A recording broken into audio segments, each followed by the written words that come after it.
Hey everyone, me Kevin here. Democrats are expected to pass a massive stimulus package at the end of January, or in early February, and that'll cost, quote, trillions of dollars, in the words of Joe Biden, of course. And included in this next massive stimulus package, we are expecting the roundup of our $2,000 stimulus check, which means $1,400 that we'll get on top of the $600 tiny check we already got, hopefully. You might still be waiting, but hopefully you get it very soon. Knock on wood. However, there's confusion over how the power of 51 votes works in the Senate.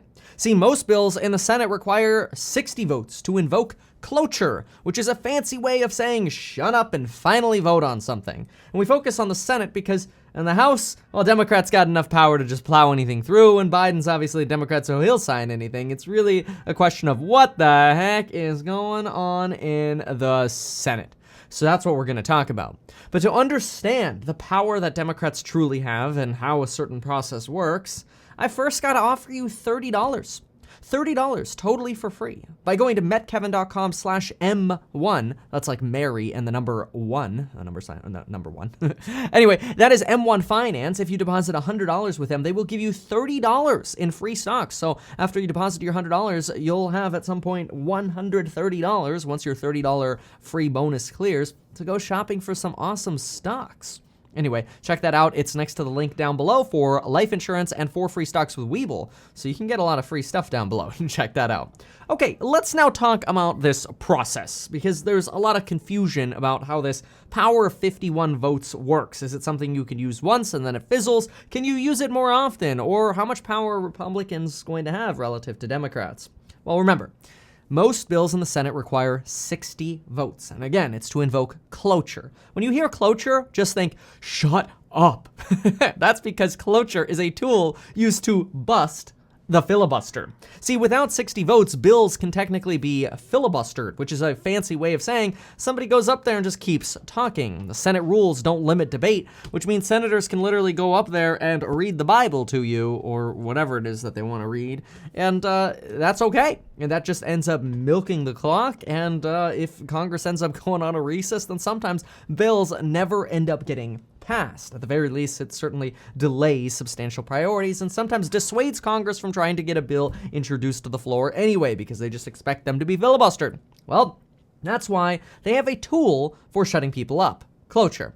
But again, 60 votes are required to do that. Well, you got 50 Democrats and you got 50 Republicans. You ain't gonna get 10 Republicans to join Democrats unless you're passing some form of a moderate bill.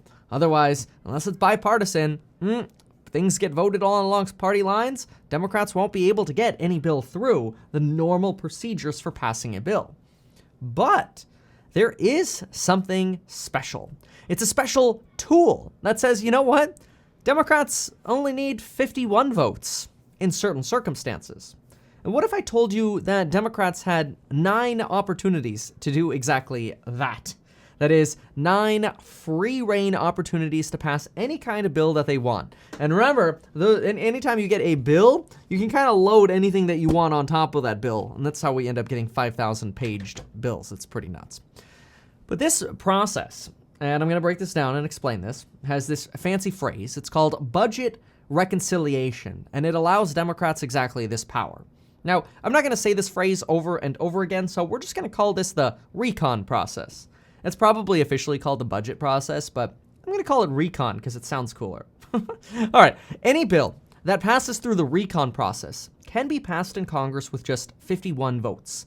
And since Democrats have 50, Republicans have 50, if we get a even tie, that means all Democrats go for it, Kamala Harris, as the presiding officer of the Senate, who happens to be a Democrat, comes in with a gavel to break the tie and will gavel in favor of Democrats, creating 51 votes for Democrats. Now, Democrats have 3 opportunities to use the recon process.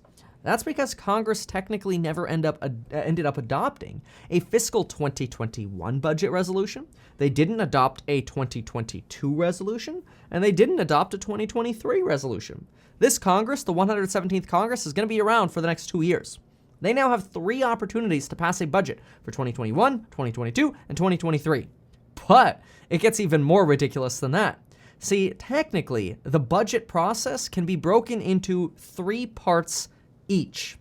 So technically, as long as a bill that's being passed has sort of, in its fundamental nature, something to do with spending, revenues, aka taxation, and the debt limit, Congress has 9 total bills they can pass over 2 years with just 51 votes and slam dunk this legislation with Democratic power. And that's because they're taking 3 years worth of budgets, 2021, 2, and 3, and dividing that into 3 different parts, spending, revenues, aka taxation, and the debt limit, and boom, they can attach whatever the heck they want to that. Honestly, I mean, Congress technically passes and does more stuff, smaller stuff, but 9 massive bills could be very, very powerful. And this might explain why Joe Biden is saying, hey, when he does his $3 to $4 trillion infrastructure bill, it's going to be attached to tax hikes for capital gains and the people making the highest or hitting the highest marginal tax rate.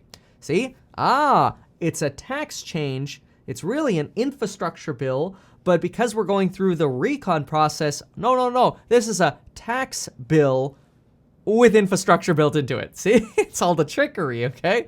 Now, the last time this was done was in 2017, and this is how Republicans passed their tax reform package. That was actually a year where there were 2 recon processes or recon-related packages passed in 1 year.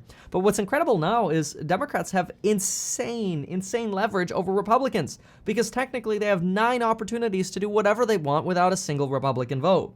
This does mean that Democrats can use that threat, or just the threat, of being able to pass up to 9 bills without the support of Republicans to get Republicans to agree. Previously, I've said, hey, Democrats might want to go to Republicans and say, hey, look, we've got a lot of power. We're willing to strike a deal with you, Republicans, but just a heads up, we don't need you. We're choosing to include you. And Republicans are going to know that. So that actually gives Democrats a lot of power if they can stay united. See, that's the other problem. Yes, we know that Joe Biden wants to pass $2,000 stimulus checks, but we've already heard Democratic senators like Joe Manchin say, I don't think that everybody should get a $2,000 stimulus check like we had talked about the last time, because that would mean people making $300,000 would be getting these $2,000 stimulus checks. So now he's interested in having more targeted stimulus checks, which is literally what the Republicans say. We want targeted money, targeted relief money. So what happens here is Democrats have to work really hard to keep their 50-member caucus in the Senate very united. As soon as they start losing some Democrats, they need to pick up Republicans, and that means you're fishing in the middle, or just convince the people in the Democratic process that are in the middle. This is a little bit of a remaining firewall, since the Republicans were expecting, if we have a Republican-controlled Senate, we'd have a Republican firewall to Democratic priorities, and especially those maybe more liberal, far-left ideas that people tend to quote. I'm not casting it as that, but some people say, like, hey, Medicare for all, that's really, really far left. Okay, fine. The point of this is saying, whatever happens, if Democrats want to pass something that's deemed really far left, it's very likely they're going to lose their moderate Democrats. So actually, the moderate Democrats, like vote 49, 48, and 50, those 3 people, whoever they end up being, they're going to have a lot of power to sort of firewall whatever the far left would want to pass, especially the more they lean towards the right. Because everything is a spectrum in Congress. Somebody's not just a Democrat or a Republican. They're sort of, you're along the line of being a Democrat and a Republican, right? And the more you get to the middle, the more swayed you can be either way. So, bottom line, the Democrats have massive power now. It's not unlimited power like Democrats had for 2 years in 2008 when they took control, but it's a substantial set of power, and I expect them to use this leverage in negotiations with Republicans. The only thing that we have to do now while we wait to see the next bill get released on the 14th and we finally get to see what Biden's actual economic plan is, not the infrastructure plan, the only thing that there is to do right now is go to that link down below and get a free $30 with M1 Finance. Like, why not? You deposit $100, it's instant 30% return on your money. You do the same thing with Webull. Once your $100 clears, you get the total 4 free stocks. They give you 2 at first, then 2 more later. And boom, that's $51 for free for watching a YouTube video. Check out those links down below. Thank you so very much for watching, and folks, we'll see you in the next one.